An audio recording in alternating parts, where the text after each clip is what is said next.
This episode is sponsored by the Body Image Upgrade, a 30-day course helping you rebuild your relationship with your body. Tools, resources, and daily exercises to upgrade your body image. Learn more at bodyimageupgrade.com and enter the code podcast for 50% off. Welcome to Breaking Body Biases, a podcast about creating health and happiness without worrying about your weight. I'm Christine D. Philippus, certified fitness professional, studio owner, and creator of FitProEd, an online education platform for group fitness instructors. Join me every week as I interview fellow fitness pros, dietitians, wellness practitioners, and a wealth of others who are sharing their journey and helping to destroy diet culture. Welcome to episode 32 of the Breaking Body Biases podcast. Christine, your host here, with another interview. And I have to say, today's interview with Samantha Christy, she has such an amazing background, both as a registered dietitian and as an exercise physiologist, highly educated. She's based out of Cleveland, Ohio, and the founder of AAA Wellness. And her company focuses on empowering people to live their best lives through creating positive relationships with food and their body. And she has so much insight that I think you're going to enjoy today, and it stems from a great education.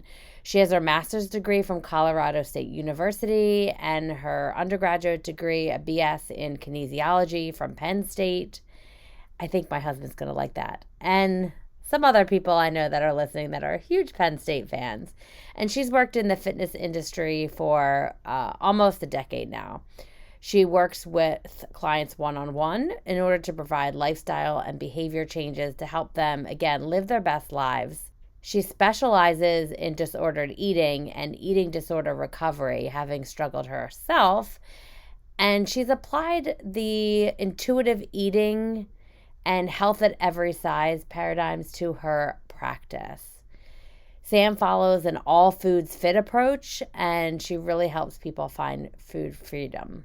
She specializes in working with those that have been chronic dieters and they just want to break free. Her experience in both the fitness industry and in dietetics gives her really special opportunities to be an expert in both of these areas. And we're going to learn more about her background in Orange Theory as well, because I know there's a lot of misconceptions about Orange Theory. And she talks a lot about her background, the importance of having a positive relationship with your body and with food. We talk about joyful movement, some self-care. We get into self-care a bit. And she breaks down what HIIT workouts are and really explains how they are beneficial, but how they can be harmful as well. So a lot to unpack in this episode. I'm so excited for you to listen in. So much insight and so much energy. So let's get into today's episode. Welcome, Sam, to the show. I'm so excited to talk to you today. Thank you so much for having me. I'm excited to be here.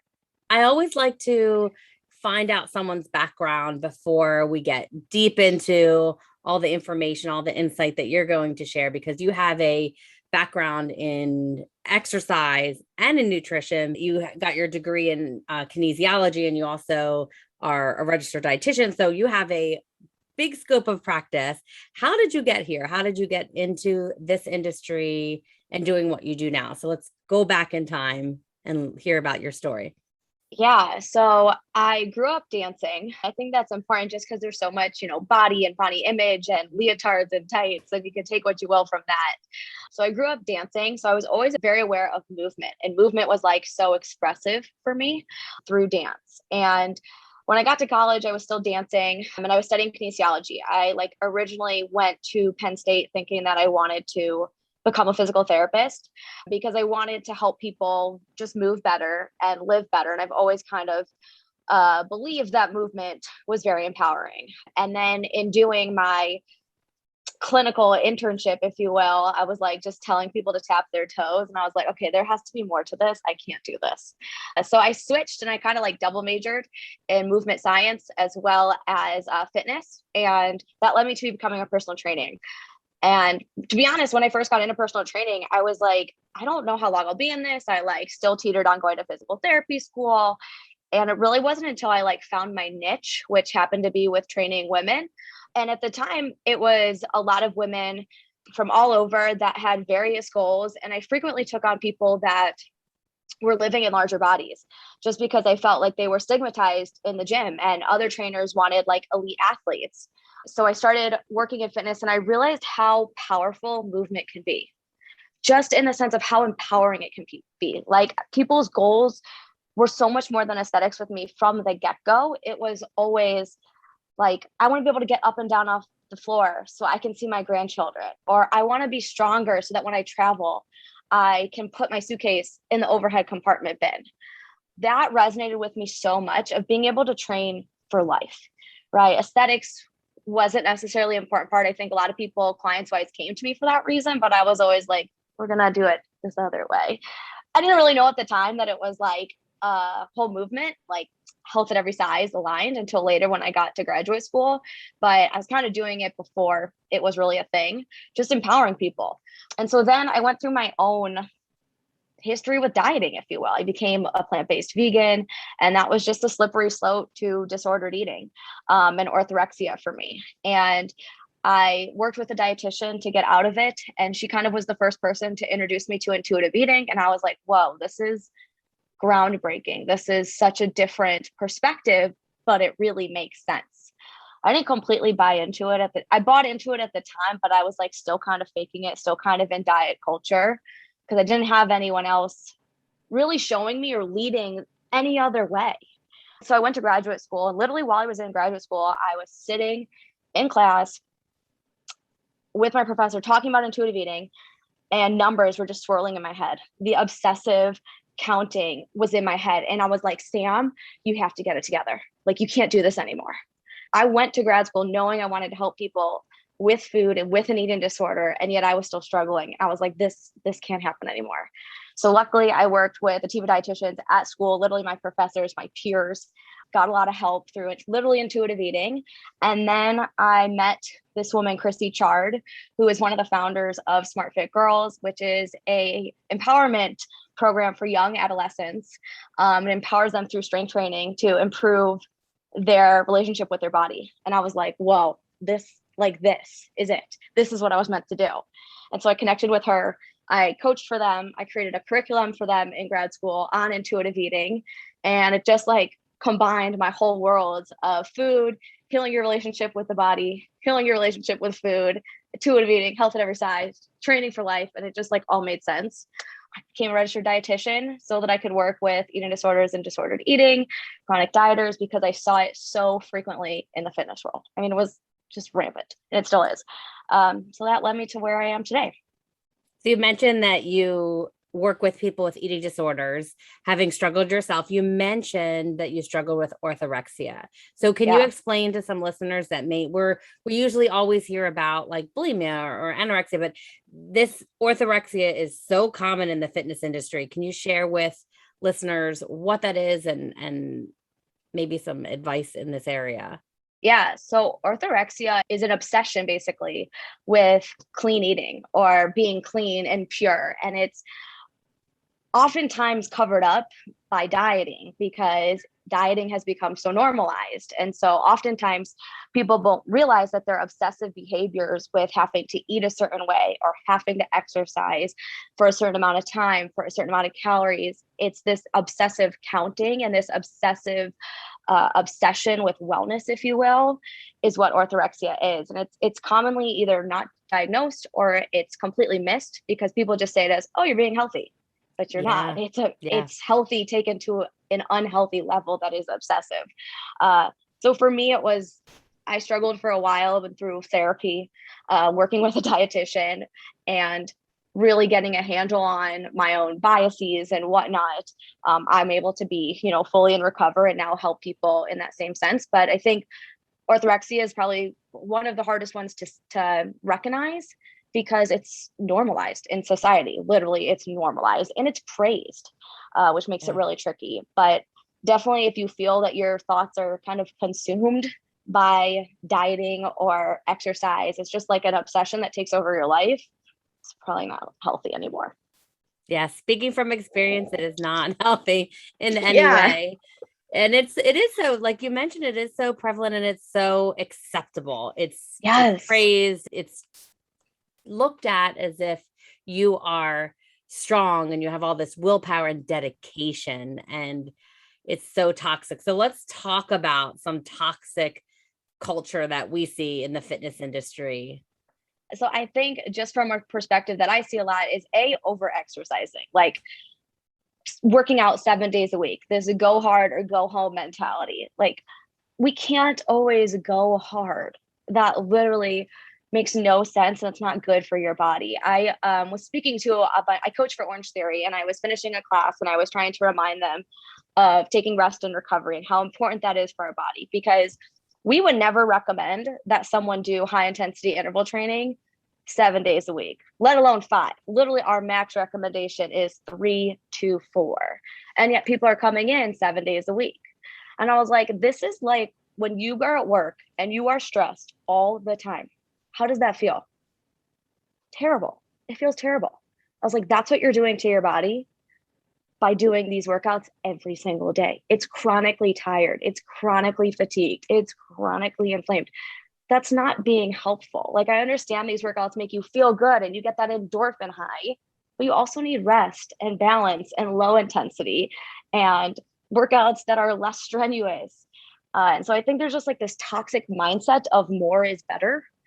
And that's not necessarily the case. And something I see frequently is this earn and burn mentality, where people feel like they need to earn their food or they need to burn off something they ate. And that couldn't be further from the truth, right? We know that you don't need to earn your food. You need to eat to live. And quite frankly, most of the nutrients that we need come from things other than exercise, right? Your organs functioning, the movements that just take you from place to place during the day, thermogenesis of food, and then exercise is that like tiny little component of it. So really, we need food to sustain our life and to live, and nourishing our bodies for that reason. But yet people have been taught, because of, whether it's Pinterest or wherever they get this information, that they need to burn something that they deem as being good or bad, when really food should have no moral values and all foods can fit into your lifestyle. Yeah. So how would someone heal that? How would someone step away from the over exercising that you mentioned? And we'll get into some of the exercise stuff, because you mentioned that you're a Orange Theory trainer, and we'll talk a little bit about that and HIIT workouts and all that. But Totally. if we go to just healing our relationship with food, maybe first, that earning and burning, what are some things that we can do to help shift and have a better relationship with food? Yeah, the two overlap. For most people, when they heal their relationship with one, they have to heal their relationship with the other one. And so I think the first reason is looking at your why. If your why has to do with aesthetics and weight loss and dieting, that's not coming from a place of self-care whatsoever. And it's not truly taking care of yourself, when the whole point of exercise, I think, can be to make us feel good. It does raise our endorphins, but maybe it's to be able to do all the other things that we want to do in our life.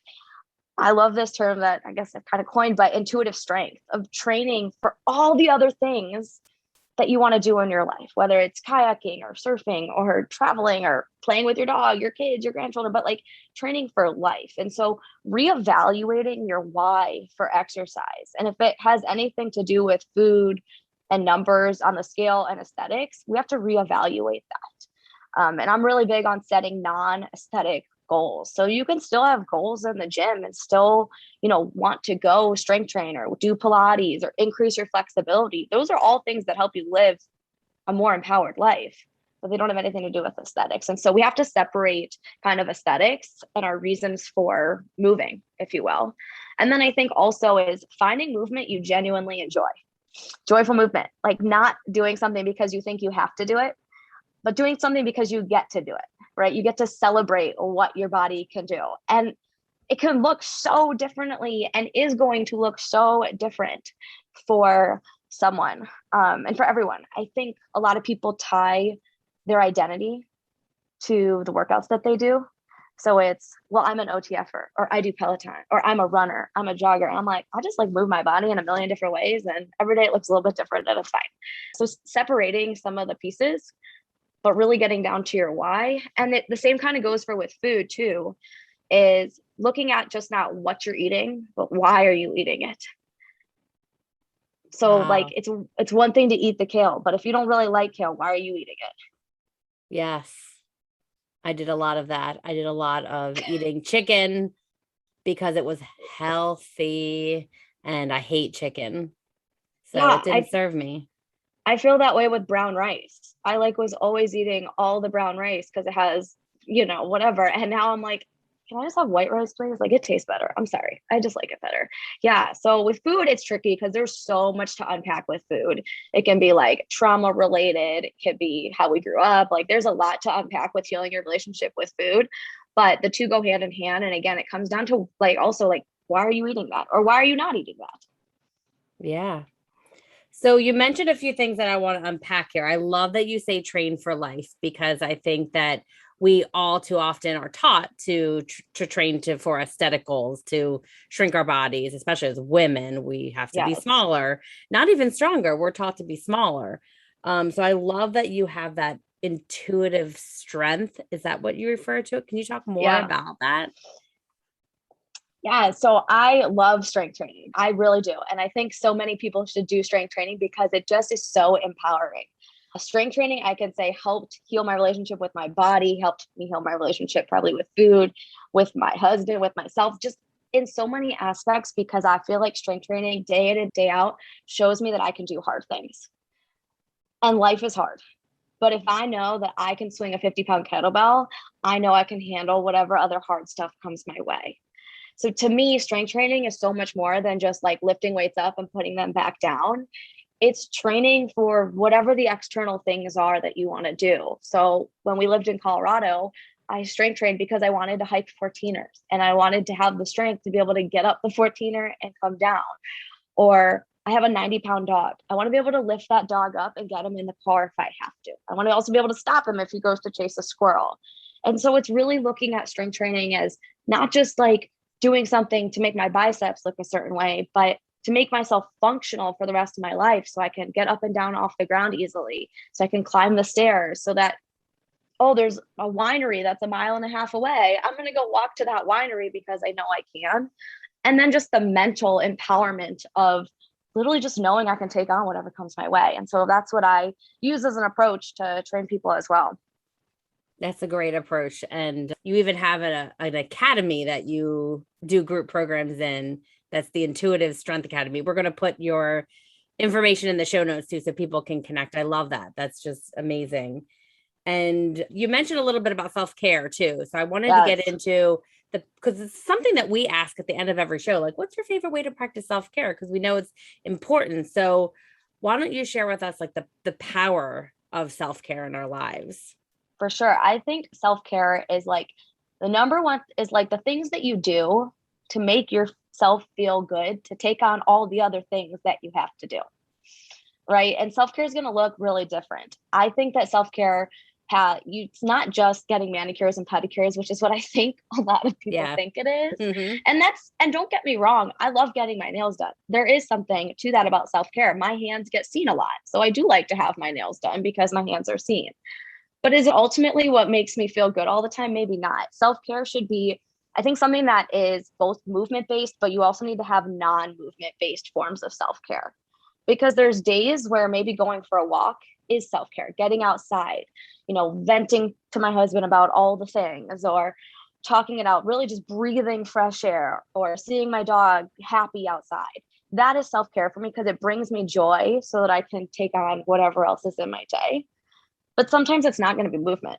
Sometimes I'm tired. Movement is not the thing that my body needs. So maybe it's journaling, talking to a therapist on a regular basis, practicing gratitude, doing all these things, whether it's really, I think of it as not just de-stressing, but like calming the mind so that you can be a more wholesome self to, again, empower you to do whatever the other things are. It's really taking care of you.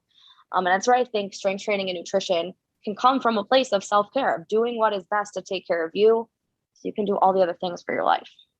Yeah, I agree. And I have to add something that no one can see us right now. We're having this great conversation on Zoom and we can see each other. And Sam has the most amazing nails. Because when you mentioned getting your nails done, I'm looking at mine like, oh, I could really use some color and a little manicure here. And you really have gorgeous nails. So Oh, thank they are you. wonderful.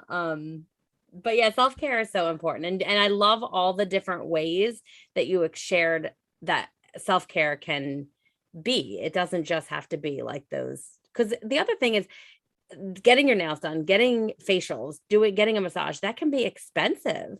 So it's comes from a place of privilege that we can go and get our nails done, or I can have my massage. That if I don't have the funds to be able to do that, that can be detrimental to my self-care because it's also making me feel bad about One my thousand financial percent. situation. 1000%. And I really think self care ultimately, I don't even know if it is. Though I think those things are self care at times. But I think the bigger parts of self care is the inner work that you do, right? The journaling, the practicing gratitude, the sitting and watching TV for a half hour so your mind can have a break. Taking a nap can be major self care. So it's like those things. Uh, on top of everything else. But I think that's the important self care is those things that are really rooted that can be done anywhere, any place. Yeah, much more accessible. And I think they last a long time too. Like when you do something like get regular sleep, you just benefit from that all the time without even noticing. And if you get a monthly massage or even wait longer, that's you're waiting for that for a long time. Whereas sleep every day, I value that and I feel great when I wake up in the morning when I get a good night's sleep, or I feel great, like you said, just watching something on television that makes me feel good and relaxed, or reading a good book, or so many different things we could talk about self-care. If you are All listening to day. this at home or out and about, go to our social media and I'll post something about self-care, and we would love to get um, everyone's different ways to practice self-care, because what someone else does could be very beneficial. It could be something like, oh, I never thought about that. Let Yeah. me add that to my list. So let's go back to Orange Theory, because you Yeah. are Orange Theory coach. I think there's a misconception. I've talked to people that do um, CrossFit or other fitness programs that can seem very hardcore. And you mentioned you hate the idea of like go hard or go home, and it's not really beneficial. So how does your approach differ from Orange Theory? Or you even mentioned a little bit ago that you tell people not to overdo it, but there's just people that overdo it. So it's not even it's a misconception about the workout brand too. So Yeah. share with us what Orange Theory is for those that maybe have. It's only the largest fitness brand in the world, but other than Peloton, I think Peloton came in first this year because everybody's at home now with COVID. But yeah, share with listeners what Orange Theory is and what misconceptions are, or what you actually promote in Orange Theory. Totally. So Orange Theory is a 5 zone heart rate based interval workout. Half of it is spent on the treadmill, and the other half of it is spent during strength training. And we also incorporate the rower. And now we've also added some other classes that are actually 45 minutes of lifting called Lift 45, which are ironically my favorite class to teach because I get to explain the why behind why we're lifting something. So it is a workout that combines cardio and strength training. And what's interesting is that the heart rate tracking is actually really only focused when we're on the treadmill or on the rower. So doing the cardio aspect of it. And when we're doing strength training, we promote actually working in the lower heart rate zones, not even worrying about it because it's not as important. And so I think Orange Theory is often touted as this like super hard workout because of the way they advertise themselves and some claims that they make. And the thing is with Orange Theory is it can actually be adapted for anyone. It's one of the things I really like about it is that you can walk into an OTF class having not worked out in years or never worked out it before, and there's a level for everyone. So there's a coach guiding you through it, and they're going to give you always options for different, exercises if you have any orthopedic issues or what have you.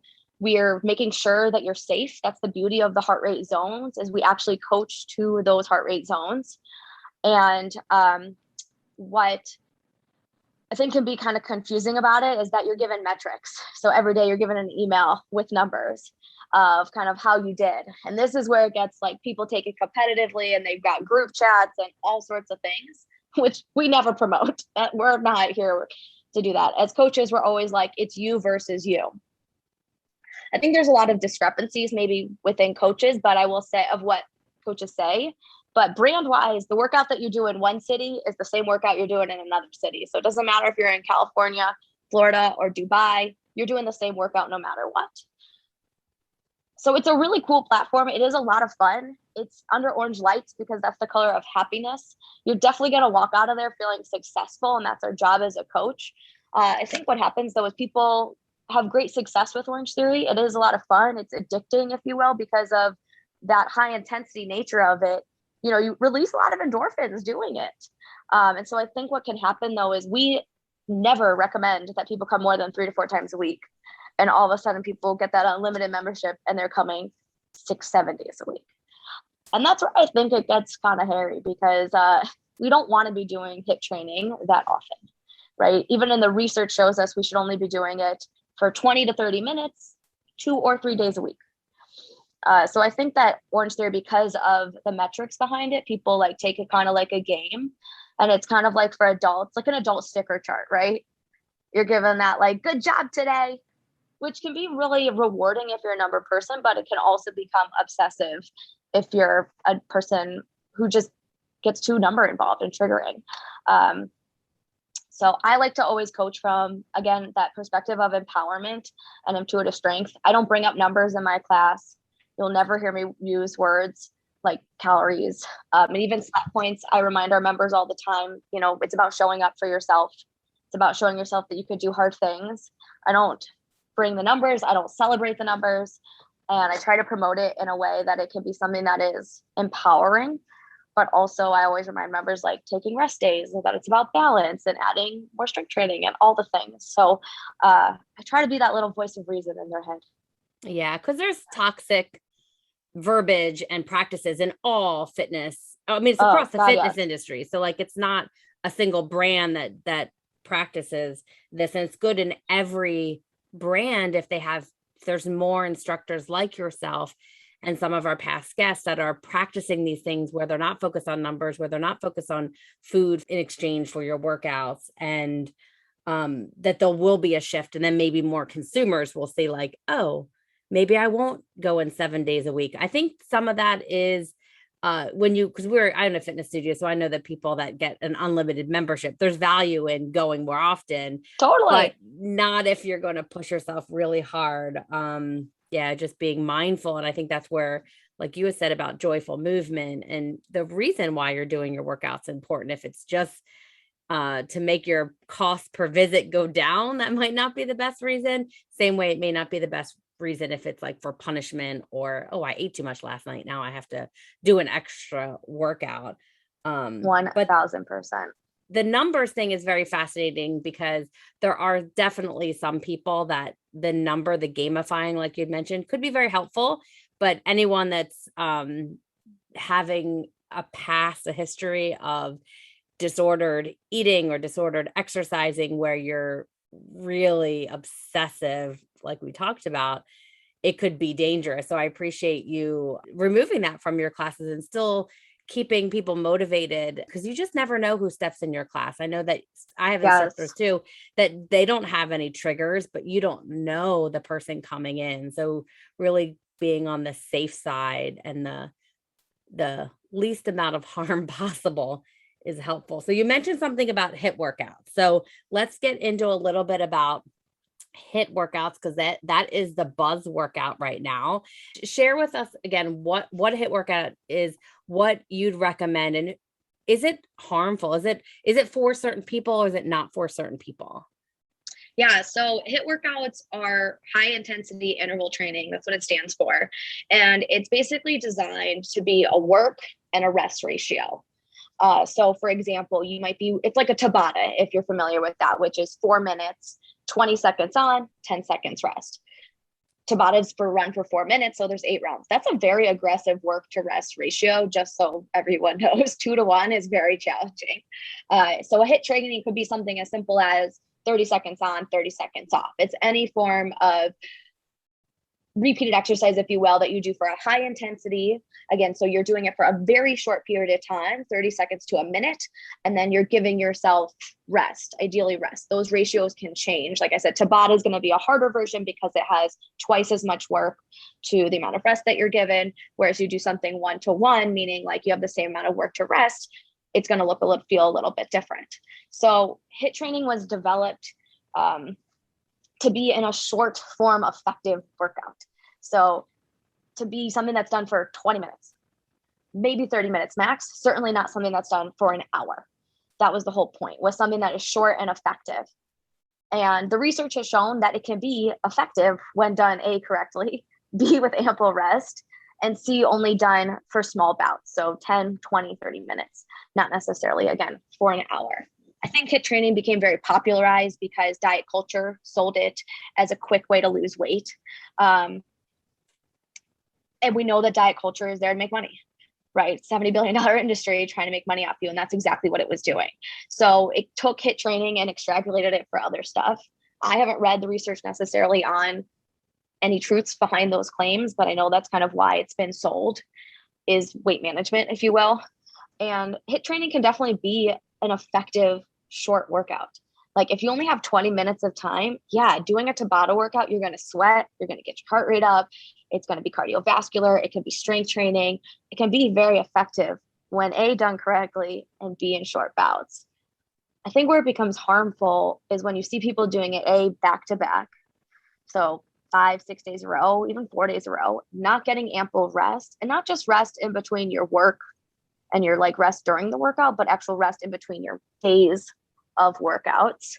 And I think it can become harmful because people do it too much.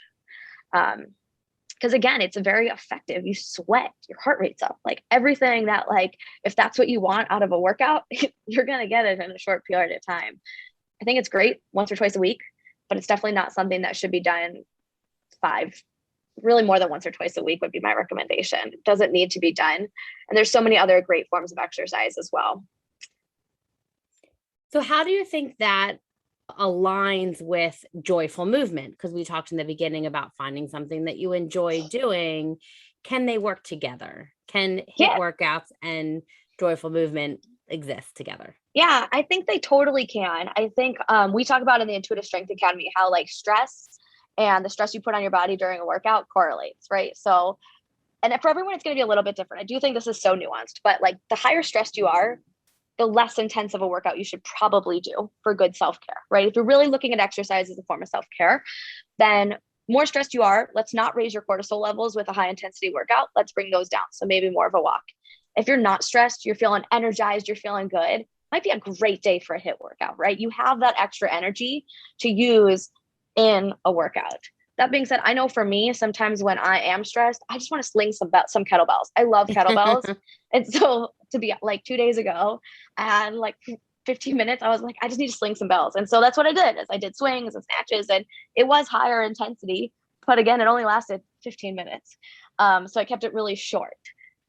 So I think it clearly can be. I think it comes down to, again, listening to your body and rooting from within and really harnessing not just like your energy for the day, but how much have you eaten that day? What was your sleep like? What's your stress levels like? Like, what does your overall day look like? And just being mindful of picking the form of movement that's going to feel the best for you. I know days when I'm really tired, I'm stressed, I have a million things on my plate, I want to go for a walk and be outside. That's what feels joyful to me. Then there's other days where I want to do the high intensity stuff. There's other days where I just want to ride. So it really from listening to your body. And that takes time and it takes practice. I think journaling really helps, and kind of, how did I feel? What did I do? How did I feel after? And so I think it can be totally a part of joyful movement if you enjoy it, but it does not at all have to be something that you have to do. If you don't like high intensity interval training, you don't need to do it. Yeah. And we were talking about this before we started recording, and that I think at different stages of your life, your body has different needs. So I see a lot of people my age in their 40s and older. And I think it comes from diet culture telling us it's a quick way to shed the pounds. As we get older, our metabolism changes and our body shifts and all this. And we're being sold this intense workout that's going to combat our aging process. And I think that that can be challenging because at this stage of my life, I don't find that aggressive of a workout intuitive for where I am in my life, my body. Totally. I think it just takes time to really root from within and to listen to your body and to figure out what your body needs and what it wants. But absolutely. And it's going to change too, right? There's months where I'll do more like higher impact things, and there's days where I do a lot more walking and a lot more strength. So it just kind of depends, but you have to learn to listen to your body and figure it out, and it comes with some trial and error. But if you really look at it from a form of self-care in the sense of like listening to your body and doing what is best for you versus what society and diet culture tells you to do, it will become so much more intuitive over time. Yeah. Well, I love chatting with you, and we're going to put a lot of resources for people listening to connect with you and follow you, because you're doing a lot of great work. Because again, I mentioned introducing you that you have a phenomenal background in both fitness and nutrition. You really bring it all together. And I love what you're doing in the industry. So I want to share at the end of this interview, we always like to find out a few little tidbits. I've already found out some from you, but some quick fire questions. Your favorite way to move your body? Probably swinging kettlebells. And then your favorite way to practice self-care. We talked a lot about self-care today, but there's a lot. I think walking for me is one of the most powerful, but I definitely mentioned some having non-movement ones. And to be honest, nourishing your body throughout the day. I actually meant to mention this, but a really important form of self-care is eating throughout the day and making sure you have the energy to do that. So I would include that as well. Sure. I get headaches when I don't eat, and it's once it sets in, I'm kind of done for the day. So at one point of my life, I would set reminders on my phone because I was so influenced by diet culture that I would forget to eat or whatever. Yes. Like I wasn't in tune to what my body needed.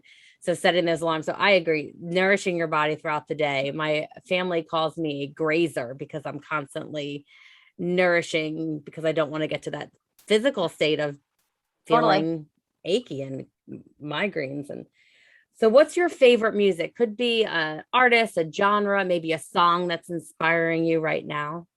Britney Spears. That was easy. Pop music. I dance. So I love things with a beat. 90s, specifically boy bands, but Britney Spears is my queen. Free Britney. I'm here for it. I so wanted to see her in Vegas, and I think that opportunity is gone now. Sadly, I was lucky enough to see her. I did a 16-hour trip in grad school, and it is one of the highlights. She's incredible. Exciting. Oh, wow. Well, I won't get to do that unless she decides to come back for her own free will, that she will be able to do that. But yes, I think she's so talented. And very, very danceable music. We do a lot of dance here at Pop Fit Studio, so we love some Britney. And your favorite kind of binge-worthy show or movie, or maybe it's some people like books or podcasts, but we saw a lot of screen time, I think, during COVID when we were locked down. So some people have shared with us their favorite binge-worthy thing. Yeah, mine is definitely Parks and Rec, which I actually think is a form of self-care for me, is watching Parks and Rec beginning to end, like of the whole entire series. I think I do it once a year. That and Schitt's Creek. And I would probably now also include Broad City. Those are probably like my top 3, but Parks and Rec and Schitt's Creek are by far at the top. Yeah, definitely feel good. I feel like Parks and Rec is such a feel good show. Yeah, I deeply resonate with so many of those characters. I think I'm like a little bit of every single one. All right. Well, we are going to put your information in the show notes so people can connect. Sam, thank you so much for joining us today. And we can't wait to connect more and learn more what you're doing in the fitness industry and with clients and at Orange Theory, and just helping shift the culture, away from the toxic culture to this intuitive strength and movement and all the good stuff that you're doing. So thank you so much for joining us. Yeah, thanks so much for having me. This is wonderful.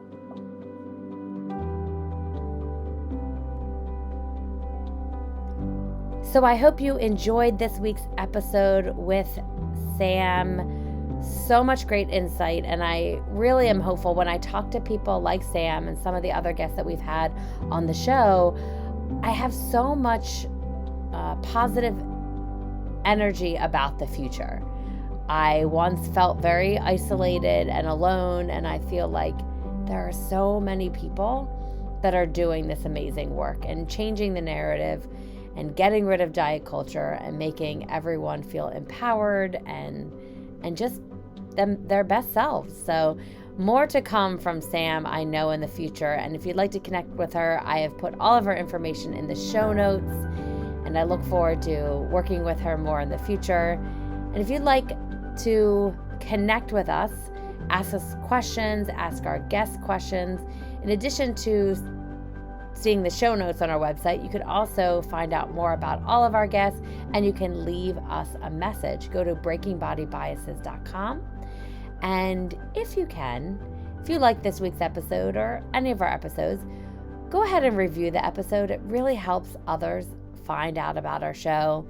We really appreciate you taking the time to rate and review it. Can't wait to bring you more episodes, and we'll see you next week.